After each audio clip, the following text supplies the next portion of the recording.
Have you ever felt that no matter how much you sleep, a deep, heavy exhaustion remains in your bones? It is not physical tiredness, it is not the fatigue of a long day at work. It is something older, something heavier. It feels as if a part of you is slowly leaking away, drop by drop, until you are nothing but a hollow shell walking through life. You drink coffee, you try to distract yourself, you seek entertainment, but the void remains. You feel heavy, you feel clouded, and worst of all, you feel that your life, the very essence of who you are, is no longer yours to command. You attribute this to stress, to the modern pace of life, or perhaps to your own inadequacy. But what if I told you that this exhaustion is not a biological failure but a theft? What if you are not just tired, but you are being harvested? Most people walk through this world believing that their energy is infinite, or that it is solely generated by their own bodies. But Carl Jung, the great Swiss psychiatrist, understood something far more terrifying about the human condition. He knew that the psyche is not a closed system. We are not islands. We are connected by invisible threads of psychic influence, and through these threads, energy flows. But in this flow, there are those who give and there are those who take. There are people around you right now, perhaps in your family, your workplace, or even sleeping in your bed, who do not generate their own light. They have severed their connection to their own inner source, and to survive, to feel alive, to feel powerful, they must feed on yours. They are not doing this with malicious intent in every moment. Often it is an unconscious mechanism, but the result is the same. You wither and they bloom. You collapse and they suddenly find the strength to go on. Look closely at your interactions. Have you ever noticed that after a simple 10-minute conversation with a specific person, you feel as if you have run a marathon? Your head hurts, your mood plummets, and a fog of confusion descends upon you. Meanwhile, they walk away looking brighter, lighter, more energetic. This is not a coincidence. This is a transaction. You have just been harvested. Jung called this psychic energy libido, not in the sexual sense, but as the raw life force, the will to live, the power to create and to be. This energy is your most precious currency. It is what allows you to build a destiny, to individuate, to become who you were meant to be. And because it is so precious, it is the most sought after resource by those who are spiritually empty. The harvesting process is subtle. It does not happen with a physical attack. If someone hit you, you would know to defend yourself. If someone stole your money, you would call the police. But when someone steals your energy, you often thank them for it. You apologize to them. You try harder to please them. This is the brilliance of the trap. The harvester does not force their way in. They manipulate you into opening the door. They use your empathy, your guilt, your desire to be a good person as the keys to unlock your reserves. They create crises so you can solve them. They manufacture drama so you can offer emotional support. They project their shadow, their darkness, their unresolved trauma, their shame onto you and force you to process it for them. You become their waste processing plant. You metabolize their toxicity, leaving you sick while they feel cleansed. Think of the person who always plays the victim. No matter what solution you offer, they find a new problem. They don't want a solution. A solution would end the crisis, and the crisis is the tube through which they suck your attention. Attention is energy. Where your attention goes, your life force flows. When you spend hours ruminating on someone's passive-aggressive comment, you are sending them energy across time and space. When you lie awake at night worrying about someone who does not worry about you, you are feeding them. You are keeping their ego inflated while yours deflates. Jung warned us about the participation mystique, a state of unconscious identity with others where you lose your boundaries. In this state, you are not an individual, you are a vessel. And the vessel is meant to be emptied. The reason you feel drained is not because you are doing too much physically.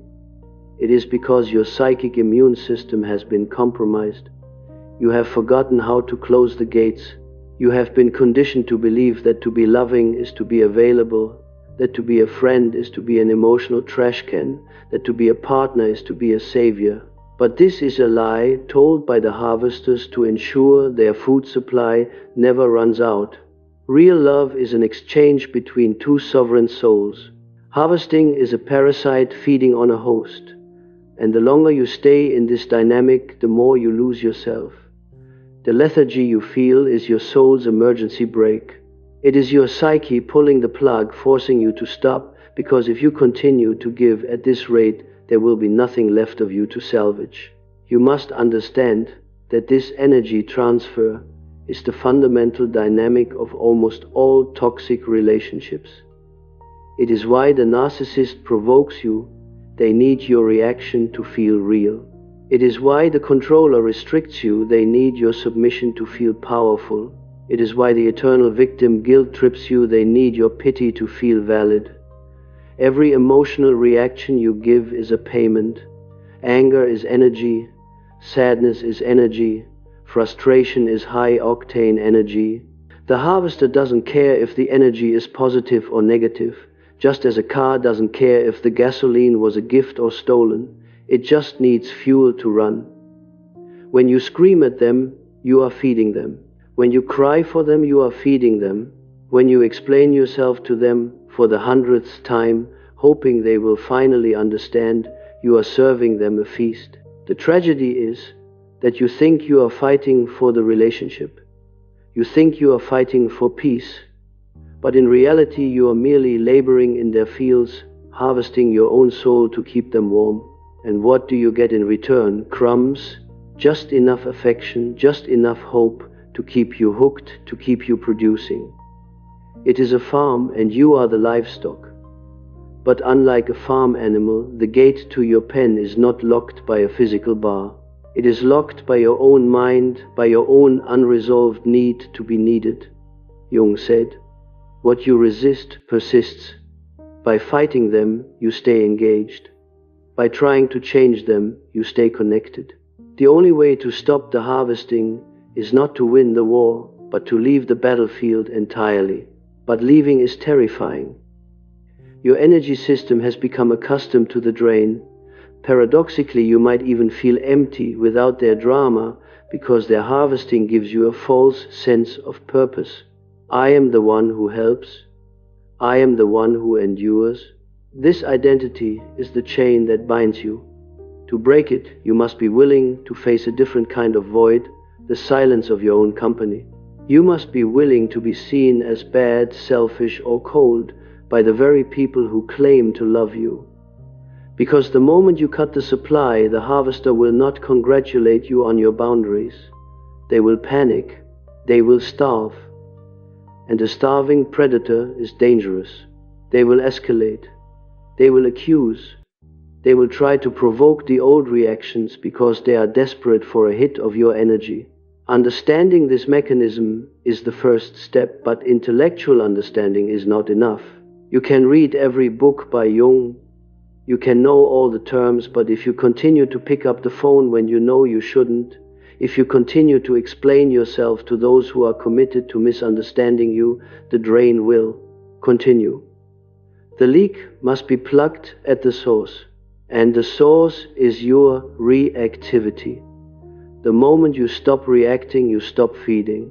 But how do you stop reacting when every button they push has been installed by them over years, perhaps decades? How do you reclaim your energy when you feel too weak to even stand? Tu et ve. Dui daila von tu ko kichban. Toi setip tuk mach kamzuk. Tu ko kui kung ko von wan literam tenau. De ban lai lai nang luong ki kam tai kwa yu dui de dung vung. Trong von naito se long gep mot loi ke go handong city in het nang tun yen vo yu anoi dung nu yoku. Kickspan why you feel drained, they are harvesting your energy. Carl Jung von tu. The answer lies in the shadows, specifically in what Jung called the shadow. You see, the transaction is never just about them taking, it is about you giving. and you give because they have hooked into a part of you that you cannot see. The harvester is an expert at finding the cracks in your armor, and those cracks are almost always made of guilt. They know that deep down you fear being a bad person. You fear being selfish. You fear being the cause of someone else's pain. This fear is your shadow, the part of you that you have rejected. And because you are running from your own potential for selfishness, you overcompensate. You become excessively selfless. You become the perfect host. They do not harvest your energy through your strength. They harvest it through your unhealed wounds. When they accuse you of not caring enough, you double your efforts to prove them wrong. That effort is the energy transfer. When they imply that you are responsible for their happiness, you carry that burden as if it were your own cross. That weight is the energy transfer. You are trying to buy your innocence with your life force. You are paying a ransom to a kidnapper who has taken your own peace of mind hostage. But here is the brutal truth: you can never pay enough. The hole inside them is bottomless. You could throw your entire soul into it and they would still wake up tomorrow hungry for more. This dynamic creates a biological addiction. Your body becomes accustomed to the high cortisol, the adrenaline of the crisis, the dopamine hit of the makeup phase after a conflict. You start to mistake intensity for intimacy. You start to believe that this draining, exhausting push and pull is what love feels like. But it is not love. It is consumption.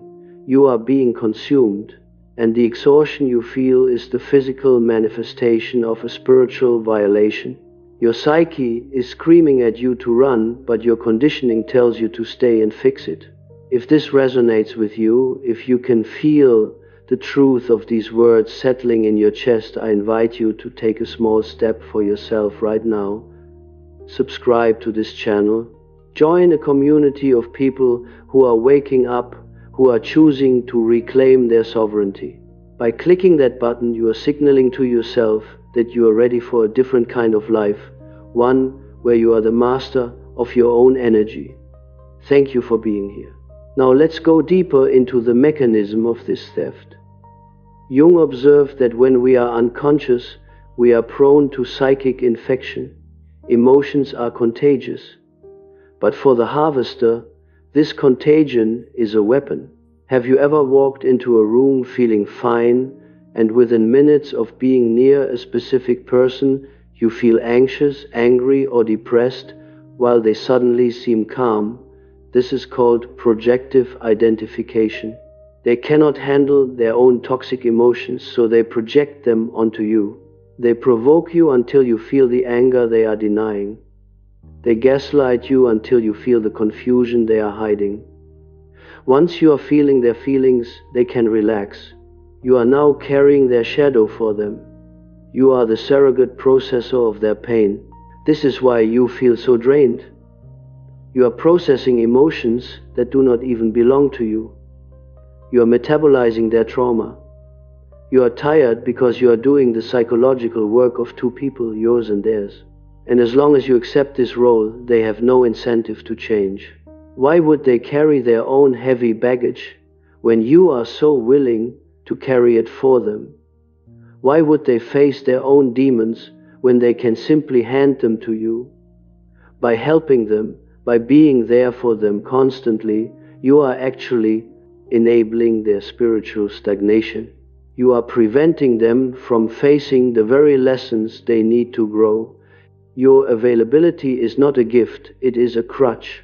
And consider the timing. The harvesting always happens when you are starting to do well. Have you noticed? The moment you start a new creative project, the moment you feel a burst of joy, the moment you decide to improve yourself, that is when the crisis hits. That is when they pick a fight. That is when they have a sudden emergency. This is not bad luck. This is sabotage. Your rising energy is a threat to the equilibrium. If you become too strong, too independent, too full of life, you might leave. You might realize you don't need them. so they must puncture your balloon. They must bring you back down to their vibrational level. They need you weak, because a weak host is a compliant host. They will use your past against you. They will bring up old mistakes to induce shame, because shame is the most paralyzing of all emotions. When you are ashamed, you lower your defenses. You hand over the keys.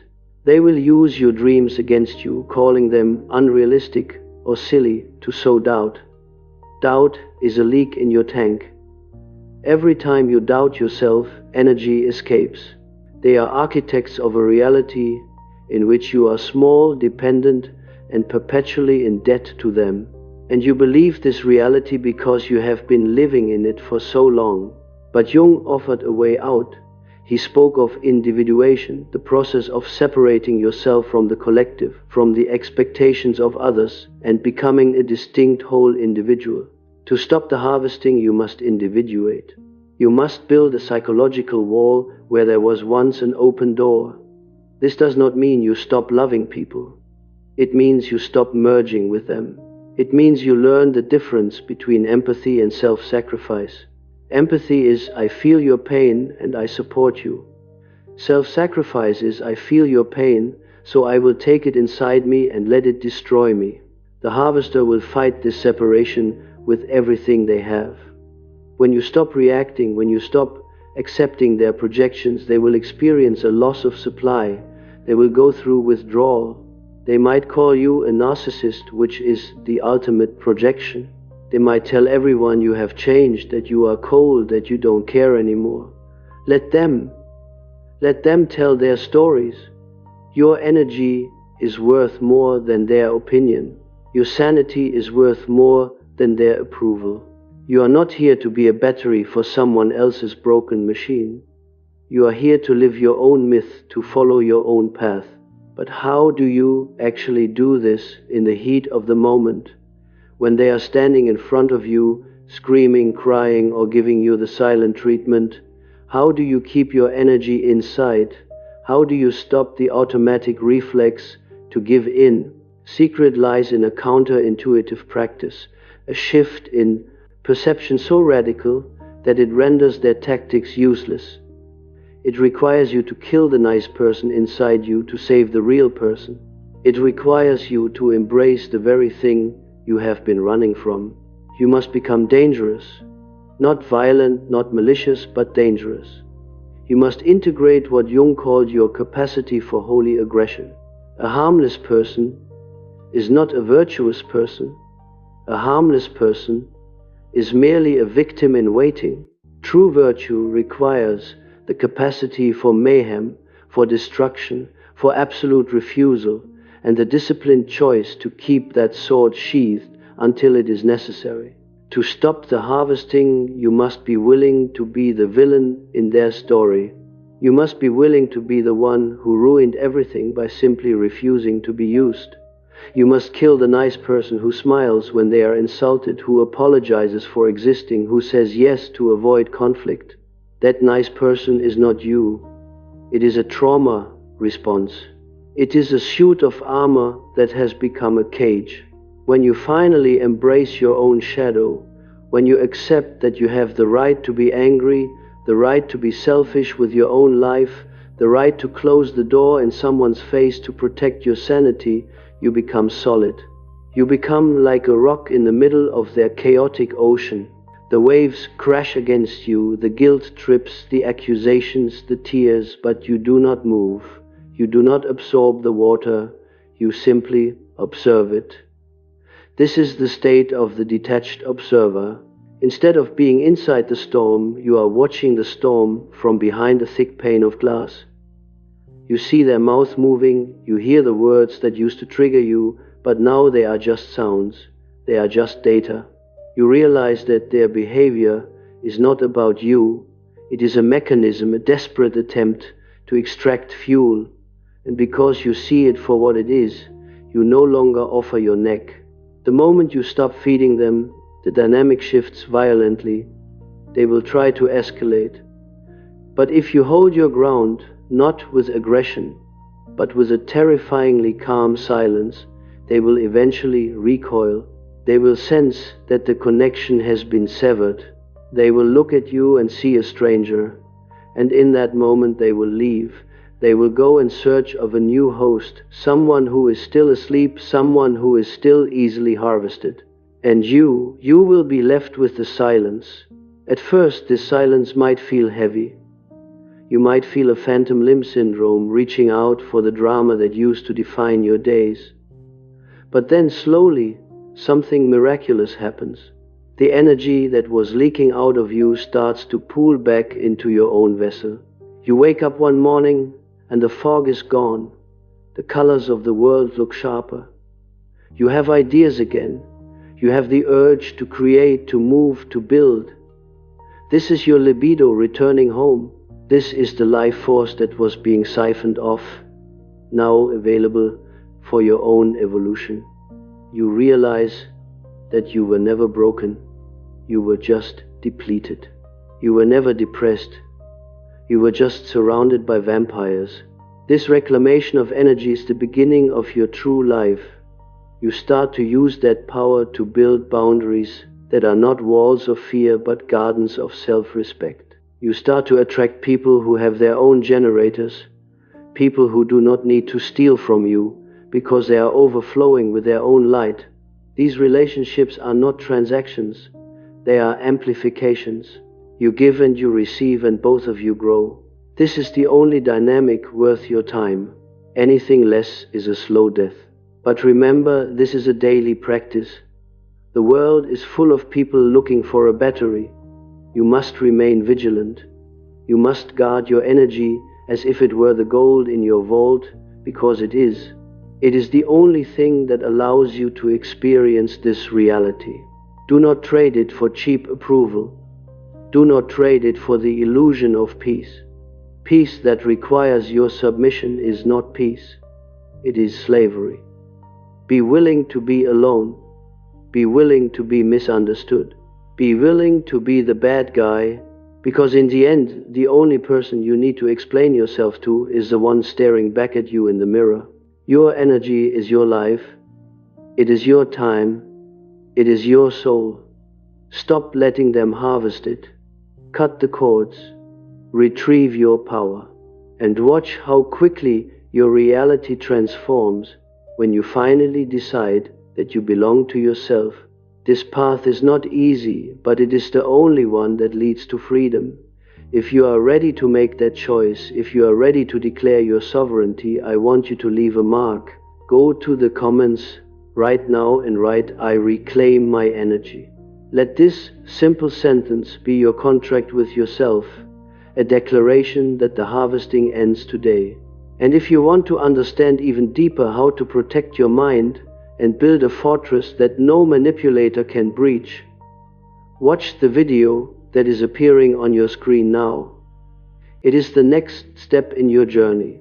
Click it and I will see you there. You used to think loneliness was something temporary, a season, a mood, a cloud that would pass. But now, it feels heavier, more constant. It creeps in even when you're not alone, even in the middle of conversations, even when you're surrounded by people who care. And that's what startles you, the realization that loneliness has nothing to do with how many people are in the room, and everything to do with something deeper, something no one ever prepared you for. You assumed it would get easier with age, that life would reward your endurance with peace, that time would soften your wounds. But instead, something else is happening. The world around you is louder, faster, more disconnected, and you find yourself walking through it like a ghost who remembers the warmth of belonging but can no longer find the fire. You wonder if something's wrong with you. Why do you feel invisible? Why do you wake up with the weight of an emptiness you can't explain? Why do people seem harder to reach? Or maybe you're not harder to reach. Maybe they're just not looking anymore. And maybe you're not the only one feeling this. Maybe this is the silent epidemic of the soul no one talks about. Maybe this is what Carl Jung meant when he said loneliness does not come from having no people around you, but from being unable to communicate the things that seem important to you. And the older you get, the harder that becomes. Because what matters to you now isn't what matters to most. You've changed. That's part of it. And they don't see that. You've outgrown small talk. You can't pretend anymore. You can't laugh on cue. You can't keep playing a role that never truly fit.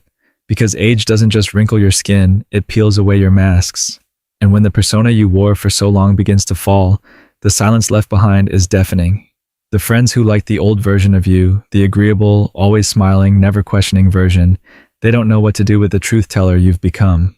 The seeker, the observer, the one who craves meaning over popularity, solitude over noise, authenticity over approval. And this shift creates distance. Unspoken, subtle, painful distance. But what if that distance isn't a punishment? What if this loneliness is a message, a sacred summons from your unconscious whispering that the life you built is too small for the soul you're becoming? What if the loneliness you feel is not a void to be filled, but a threshold to be crossed? You see, Jung didn't view aging as a decline. He saw it as a process of individuation, the unfolding of the self, the integration of all the forgotten, repressed, unlived parts of you. And that journey is lonely by design, not because you're unworthy of connection, but because you're finally shedding everything that isn't true. And truth has few companions. As you age, you begin to see things others ignore. You see the absurdity of chasing validation, the emptiness of surface-level success, the tragedy of people running from themselves, distracting, consuming, numbing, afraid of their own reflection. And you're tired of pretending you don't see it. You can't unsee it. And because of that, you start pulling back. Not out of bitterness, but out of clarity. You don't have the energy for facades anymore. You don't have time to waste on shallow exchanges. You want realness, depth, soul. And most people aren't ready to meet you there. That's what stings. And yet, in this aching space of solitude, something else begins to emerge. A strange peace, a quiet knowing, a soft presence that doesn't need to be entertained, praised, or understood. Something ancient, something whole. It's the self, the part of you that was buried beneath roles and obligations now slowly rising to the surface. And it doesn't come with fanfare. It comes with silence, with loss, with distance, but also with power. The kind of power that doesn't shout, the kind that doesn't need to prove itself, the kind that simply is. But to access it, you must let go. Let go of who you thought you needed to be. Let go of the people who only knew the mask. Let go of the story that said your worth is tied to being needed, liked, or understood. This is the sacred loneliness of awakening. And it doesn't mean you're broken. It means you're healing from the inside out. It means you're being asked to sit with yourself, not as an exile, but as a companion, as the one you abandoned long ago in the pursuit of fitting in. It means your soul is calling you back, back to stillness, back to depth, back to your truth. And no one can walk that path for you. But here's what no one told you: the deeper you go into your own soul, the more invisible you become to those who only know you through your surface. That's why they drift away. That's why they don't call. That's why you feel like a stranger in familiar rooms. Because you're no longer reflecting what they expect. You're becoming what you are. And becoming what you are is the most terrifying and liberating thing you will ever do. But liberation has a price. You're not just grieving people, you're grieving versions of yourself. The eager one, the agreeable one, the one who stayed quiet to keep the peace. The one who laughed at jokes that weren't funny, nodded at ideas you didn't believe, stayed in rooms that drained your spirit. That version of you wasn't fake, it was adaptive. It was necessary. You wore the persona to survive, to belong, to avoid abandonment. But now, as you shed those layers, you find yourself facing a question that feels both terrifying and urgent. If I no longer pretend, who will stay? You've noticed the answer. It echoes in unanswered messages, in birthdays forgotten, in conversations that end abruptly when you speak with too much honesty. You've felt it the way some people recoil from your depth, as if it were an accusation. But it's not. It's an invitation. You're not trying to hurt anyone. You're trying to live honestly. And that honesty threatens illusions others still need. Jung said people will do anything, no matter how absurd, to avoid facing their own souls. And when you live as someone who faces yours, you become a mirror, and not everyone can bear their reflection. That's why they leave. That's why the room goes quiet. That's why you feel like the last candle burning in a house full of sleeping guests. You keep hoping someone will wake up and sit beside you. But most are not ready. And you are learning how to be okay with that. There's a sorrow in this, a tenderness. You're not just growing, you're softening. You're seeing the wounded child in others. You're sensing the fear behind their masks, the desperation in their overcompensation, the loneliness in their noise. You understand now everyone is carrying something they don't know how to name, and most are trying to bury it beneath the applause of the world. But you can't. Not anymore. Your soul refuses to be buried. It wants to rise. And that rising is lonely. Not because you're unloved, but because your path has become inward, and not everyone is ready to follow you there. Still, there are moments when it hurts so deeply it feels like a betrayal. Moments when you wish you could go back to not knowing, to rejoin the crowd, to laugh like you used to. But you can't unsee the truth. You can't unfeel the emptiness in those old spaces. Because the loneliness you feel now is not the absence of people, it's the absence of resonance.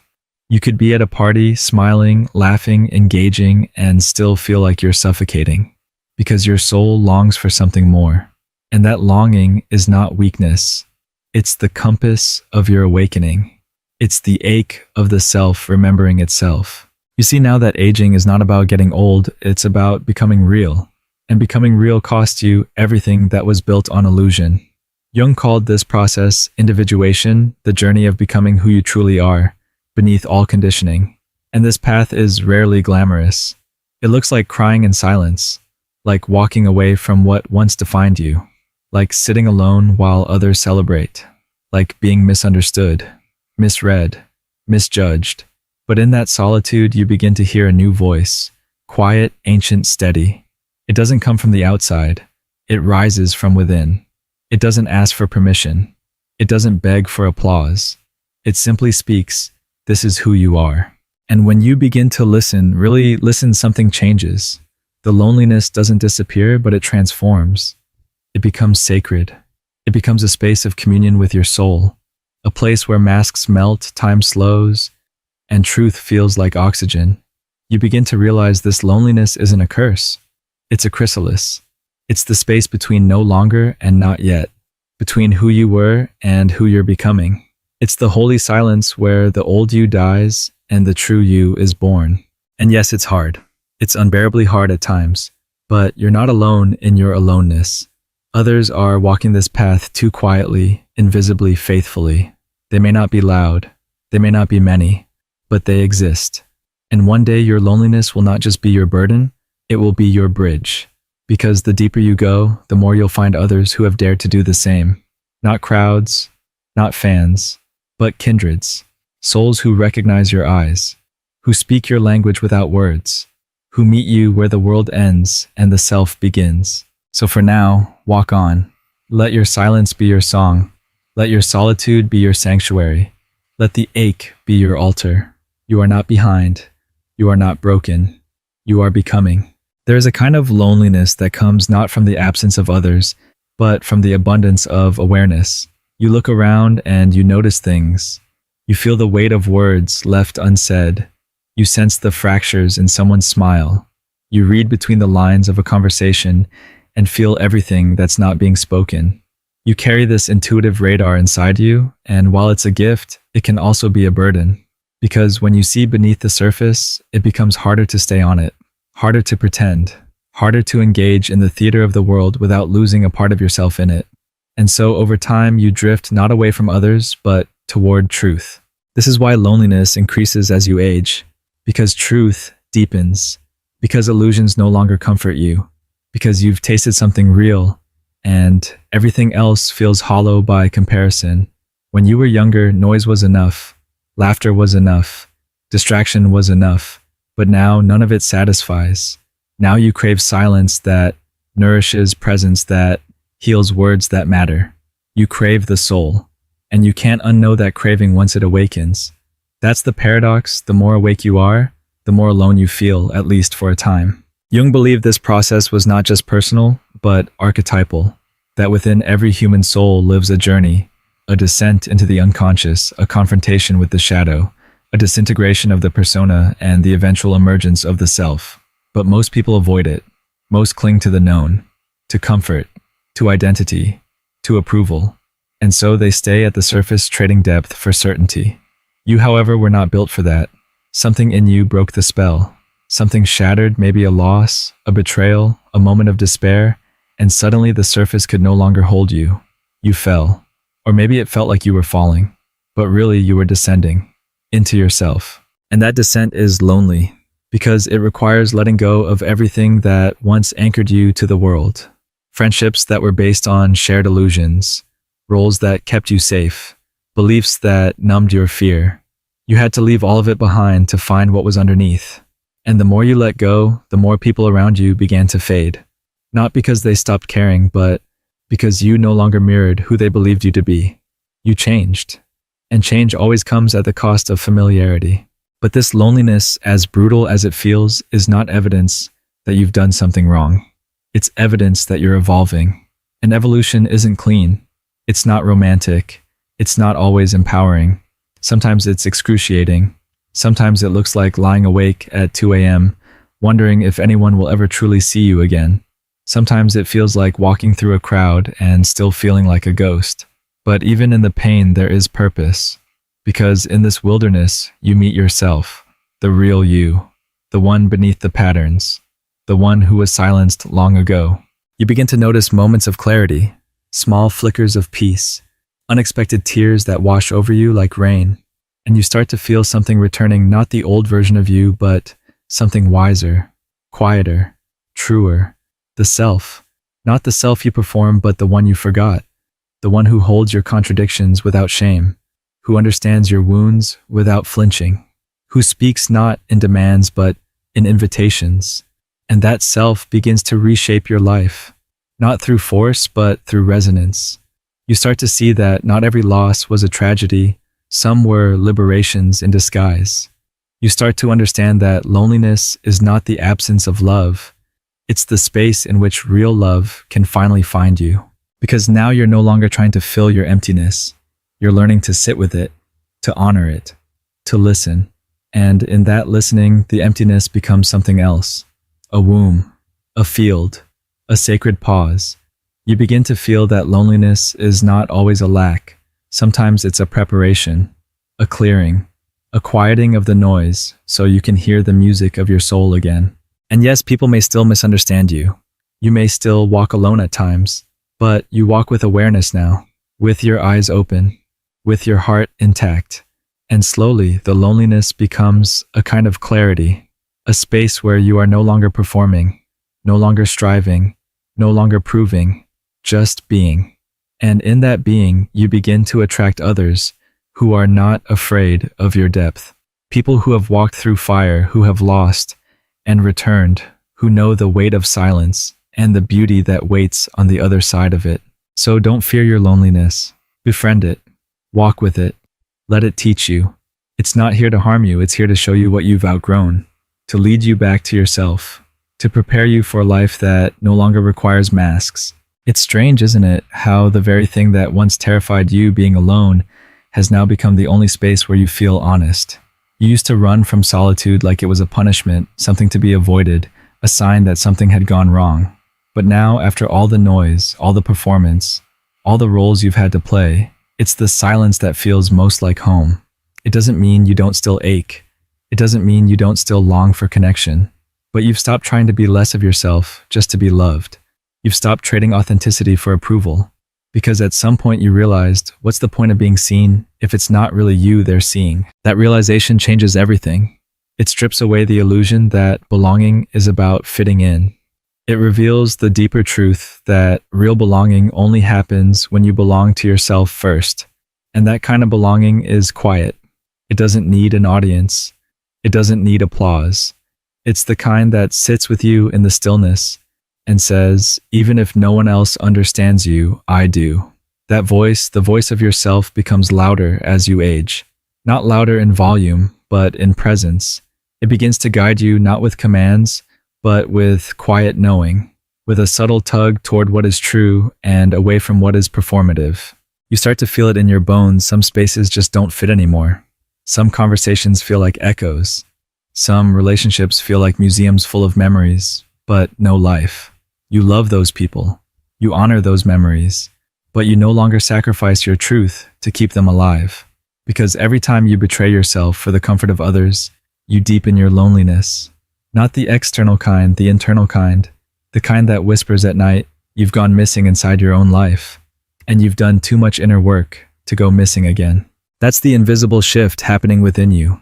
It's not loud. It's not obvious. But it's real. You are no longer willing to abandon your soul just to be included. And that makes you feel separate. Not because you've become cold, but because you've become real. And reality is hard to share with those who are still hiding in dreams. You try. You reach out. You soften your words. You offer understanding. But you can feel the gap widening. Not out of rejection, but out of evolution. And it breaks your heart even as it frees you. Jung wrote that the privilege of a lifetime is to become who you truly are. But he never said it wouldn't cost you. He never said it wouldn't require solitude. In fact, he understood that individuation, the process of becoming whole, often demands a period of profound loneliness, because you're no longer operating from the collective unconscious, no longer guided by the scripts of your culture, no longer driven by fear of rejection. You're listening to something deeper, something original, something sacred. And yes, it makes you feel like an outsider at times, like a stranger in your own life. But that disorientation is part of the awakening. It's the breaking of the old map, the dissolving of the false self. And what emerges in its place is not a new identity to perform, but a wholeness to live. That wholeness doesn't need validation. It doesn't need everyone to understand. It just needs you to stop apologizing for existing. Because that's the final layer of loneliness, the one you rarely talk about. The shame of being different, the guilt of needing space, the self-doubt that whispers, maybe I'm too much, maybe I'm not enough, maybe that's why I'm alone. But none of that is true. You're not too much, you've just been around people who couldn't hold depth. You're not too sensitive, you've just been taught to silence your intuition. You're not hard to love. You've just been loving from a place of performance, not presence. Now you're done performing. And that's what makes the loneliness sacred. It's no longer a void, it's a vessel. It's the empty space required for your true self to finally take up room. And the more you honor that self, the less you'll feel the ache for approval. The less you'll chase connection that costs you your peace.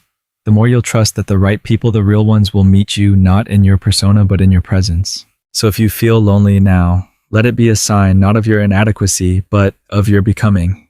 Let it remind you that the soul has seasons. And this right now is the winter. The still, quiet, uncomfortable space before the bloom. Don't rush it. Don't numb it. Don't escape it. Be here. Stay here. Let your loneliness be your teacher, because it has something to show you that noise never could. There's a kind of transformation that can only happen in the absence of distraction, in the silence that loneliness brings. You've lived enough life to know that not all silence is empty, and not all noise is connection. Some of the loudest voices in your life have left you feeling the most unseen. Some of the quietest moments, though, alone at sunrise, a walk with no destination, a sudden memory, those have held you more honestly than the presence of people ever did. Because real connection, the kind your soul aches for, is rare. And as you grow older, you realize that you'd rather be alone with truth than surrounded by those who can't meet you there. This is why your circle has grown smaller, why invitations feel more like obligations, why your energy is more protective than it used to be.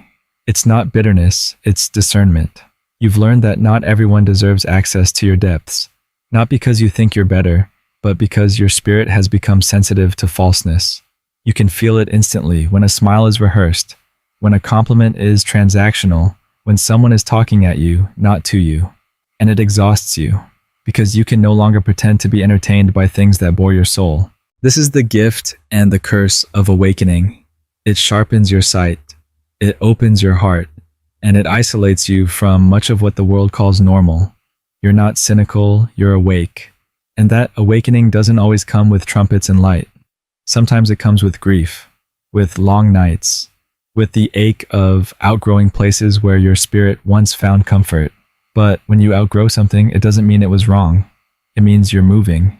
It means you're alive. It means the self is guiding you forward. Jung spoke of the psyche as a living organism, one that strives for wholeness, not comfort. And wholeness requires truth. It requires shadow. It requires walking into the places you once avoided. And yes, it requires solitude. Because the soul doesn't scream, it whispers. And you can't hear it when your life is too full of noise. That's why the loneliness came. not as a punishment, but as a pause, as a clearing, as the stillness where the fragments of yourself could begin to return home. And they are returning, slowly, painfully, beautifully. Every time you choose truth over convenience, they return. Every time you sit with your pain, instead of escaping it, they return. Every time you forgive yourself for who you had to become in order to survive, they return. This is the inner reunion, the quiet mending. And it doesn't happen in crowds. It happens in the alone moments, in the overlooked, unglamorous spaces where healing is real, but invisible. You're starting to understand now loneliness is not the enemy. In fact, it might be the oldest part of you calling you home. The part that has always known who you are, beneath all the layers. The part that kept waiting silently, patiently through all your detours, through all your self-abandonments, through all the years you tried to become what the world wanted instead of becoming yourself. That part, it never gave up on you. And now, in the quiet, you can feel it. Not as a voice, not as an idea, but as a presence, as stillness, as strength. You realize now that you're not here to be everything for everyone. You're here to be yourself, fully, fiercely, vulnerably. And that mission requires seasons of solitude. Because if you're always surrounded, you forget the sound of your own voice. You begin to confuse connection with performance. But in the silence, there is no one left to impress. No one left to convince. There is only you. And that is where the real healing begins. Loneliness then becomes a teacher.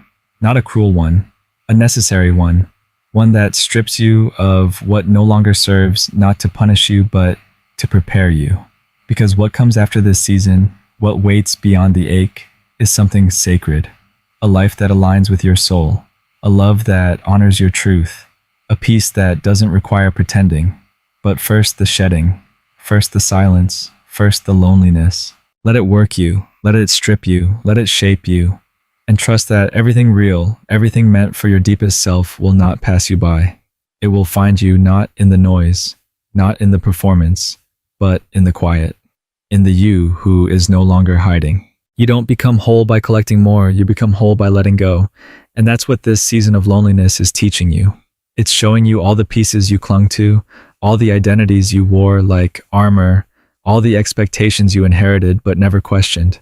It's showing you how much of your life was lived through someone else's eyes, how often you measured your worth by who stayed, who approved, who needed you. And when those people start to fall away, it shakes something in you. You wonder if you're fading, if you're becoming invisible. But the truth is, you're becoming visible to yourself for the first time. Jung believed that we must risk the loss of the world in order to gain the soul. And that is exactly the crossroads you stand at now.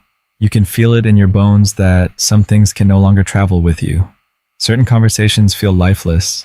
Certain roles feel suffocating. Certain dreams feel foreign. It's not that you're giving up, it's that you're waking up to your own rhythm, to your own essence, to a truth that no longer needs to be justified. And this truth doesn't ask you to explain yourself. It asks you to be yourself, fully, without compromise. But that's easier said than done, because being yourself in a world that wants you to be something else is a lonely road. You'll be misunderstood. You'll be questioned. You'll be told to lighten up, to get over it, to smile more. You'll hear voices that sound an awful lot like your past whispering, "Who do you think you are to live this honestly?" But there will also be another voice, quieter, steadier, the voice of the self reminding you that this loneliness is not proof that you're lost, but that you're close to your center, close to your truth, close to the version of you that doesn't need to disappear to be loved. You've always been too vast for the boxes they built for you, too deep for the shallow waters they wanted you to swim in. You've always felt things others ignored and questioned things others accepted, longed for a kind of connection that doesn't come easy in a distracted world. That doesn't make you broken, it makes you awake. And when you're awake in a sleeping world, of course you'll feel lonely. Of course you'll feel the ache. But the ache is not a flaw, it's a compass. So don't rush to fill it. Don't reach for the nearest hand just to feel held. Let yourself feel the space inside you. Let it stretch. Let it echo. Because inside that space is the room you've always needed to finally be. To breathe without apologizing. To speak without shrinking. To exist without justification. That is the gift of this moment. Not comfort, not ease, but clarity. The clarity to know who you are when no one is watching. The strength to keep being that person even when no one understands. And one day, maybe not today, maybe not tomorrow, but one day the loneliness will soften. Not because it disappears, but because you've learned how to carry it with grace. You'll find yourself sitting in a room full of people, and instead of searching for someone to understand you, you'll feel whole just being you. You'll stop performing. You'll stop pleasing.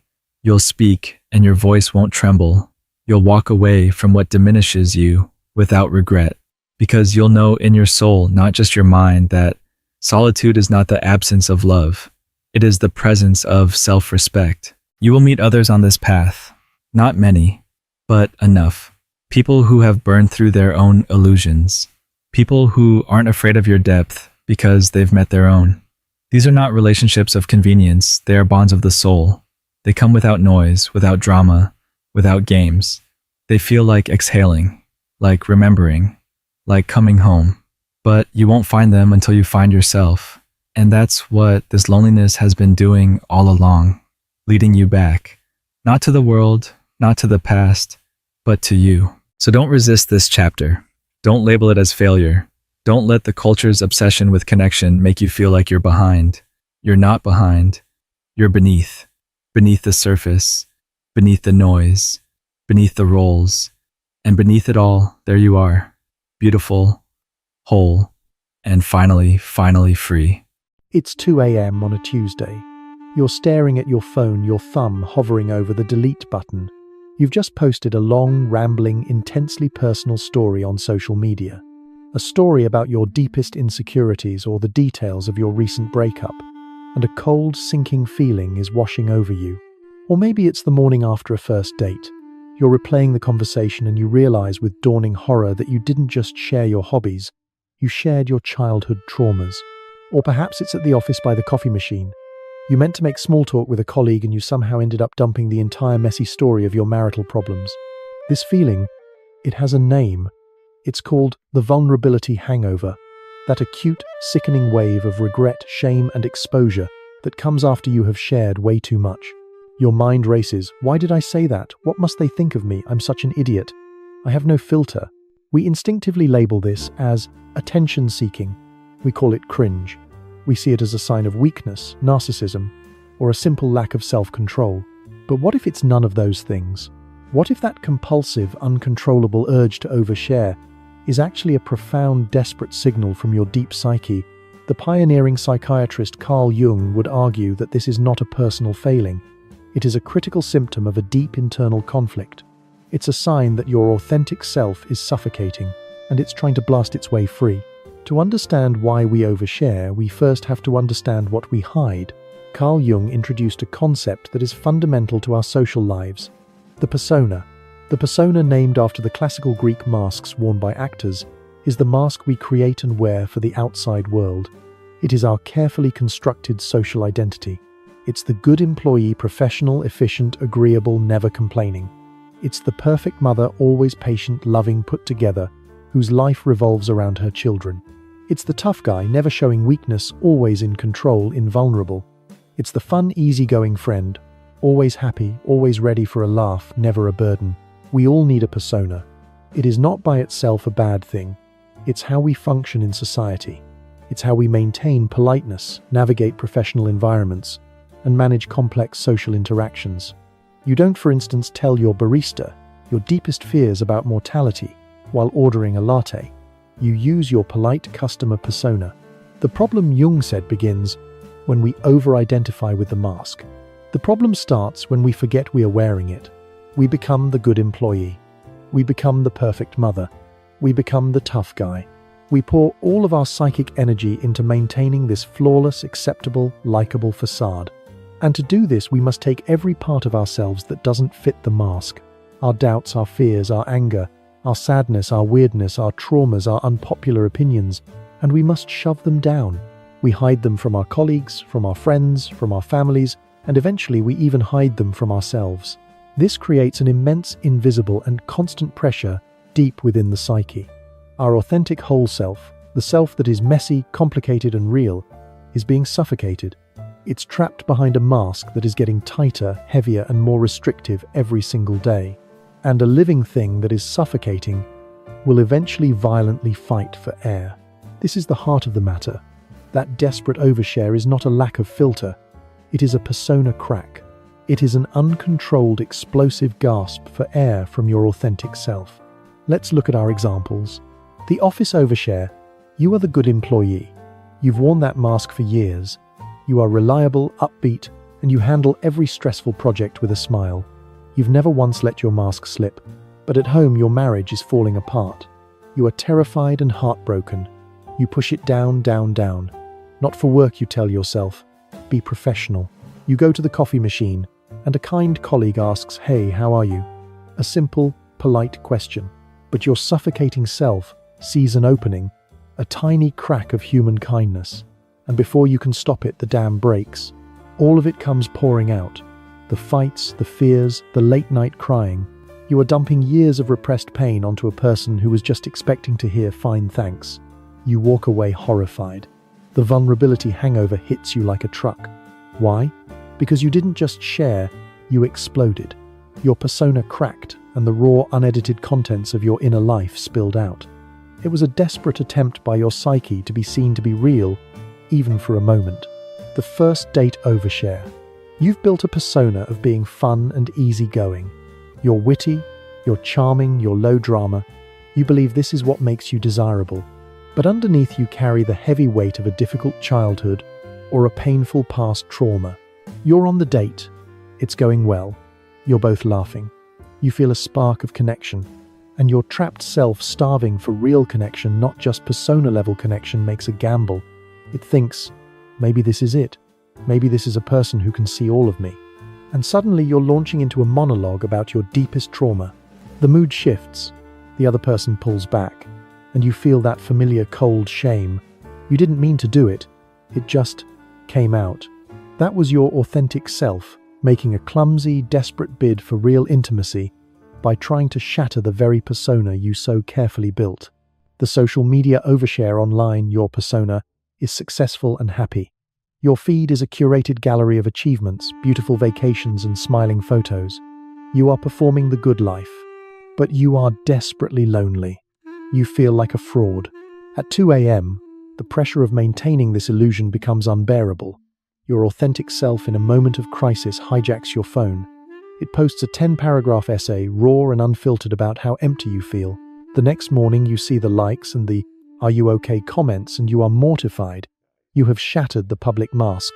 You have overshared. In all these cases, it wasn't attention-seeking. It was a survival reflex.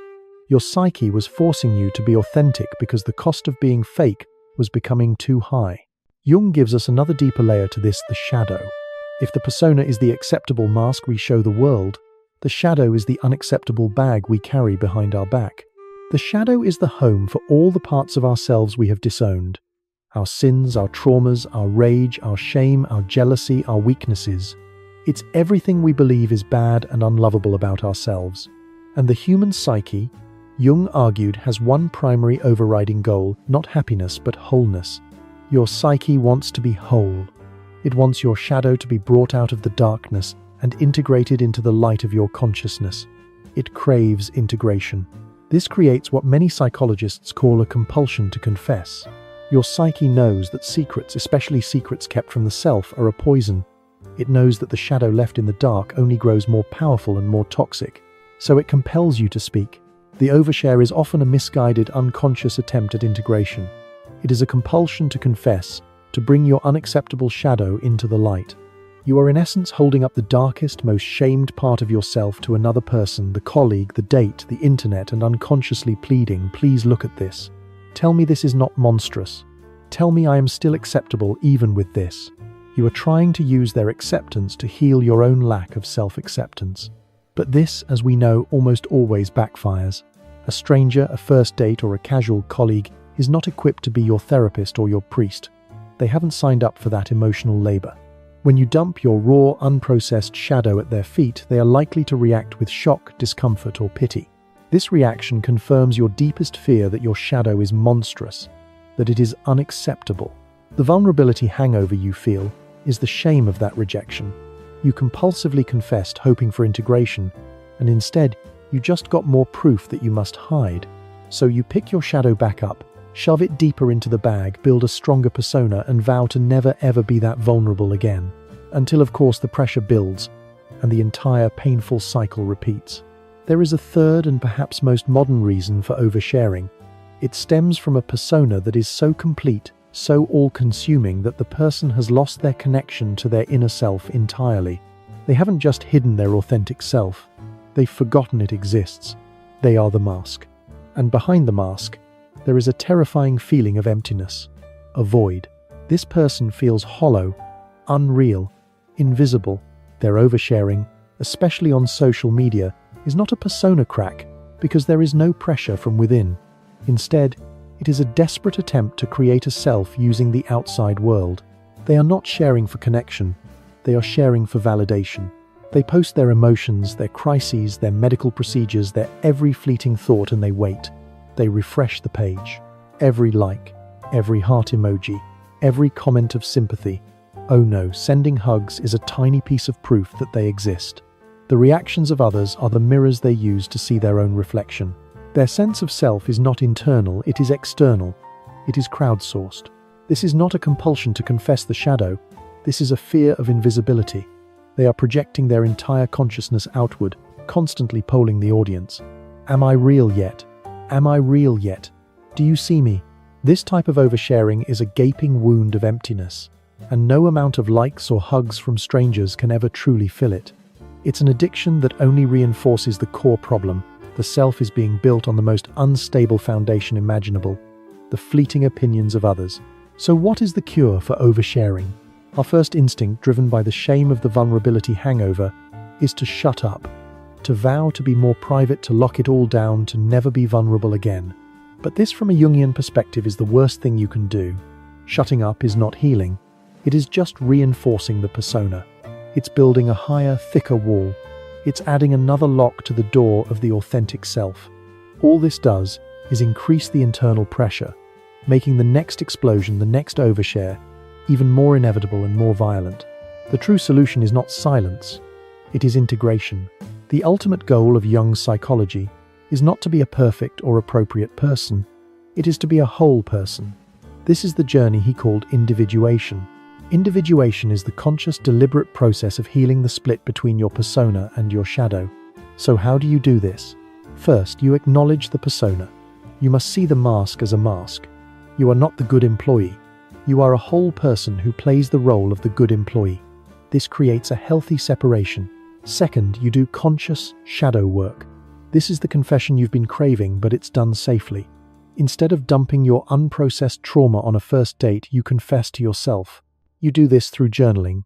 You write down the unacceptable things, the cringe memories, the shameful feelings. You look at them. You do this through therapy, a place designed for this. A therapist is a trained, confidential guide who can hold your shadow with you and for you until you can hold it yourself. You confess to the one person who can offer you the acceptance you need. As you do this, as you consciously look at your own unacceptable parts with compassion, they lose their terrifying power. You integrate them. You realize your weakness is also your sensitivity. Your anger is also your passion for justice. Your trauma is also your resilience. You are bringing your shadow out of the dark and into the light of your own consciousness. Third, from this place of wholeness, you develop discretion. Notice the goal is not to stop sharing. Wholeness is not isolation. The goal is to gain discretion. Discretion is the wisdom that comes from self-knowledge. It is the ability to know what to share, with whom to share it, and why you are sharing it. When you are whole, you no longer share from compulsion or desperation. You don't share to get validation. You don't share to relieve internal pressure. You don't share to make someone else heal you. You share from a place of choice. You share for genuine connection. You choose to share a part of your story with a trusted friend at the right time to deepen your bond. You choose what is appropriate to share with a colleague. You choose what is and is not for public consumption. The filter you are missing is not self-control. The filter is self-acceptance. That painful vulnerability hangover is in the end a gift. It is a profound act of grace from your own psyche. It is not a sign that you are too much or broken. It is a sign that your authentic self is alive. It is a sign that it is fighting for you. It is fighting for your wholeness. The compulsion to overshare is the painful symptom of a divided self. The persona you've built is suffocating the shadow you've hidden. The journey of integration is the process of ending that internal war. It's the work of looking at all of yourself, the light and the dark, with courage and with compassion. As you heal this divide, you will find the compulsion simply fades. The pressure is gone. You no longer need to explode because you are no longer suffocating. You are no longer hiding from yourself. And you can finally stop oversharing and begin the beautiful conscious and healing work of connecting.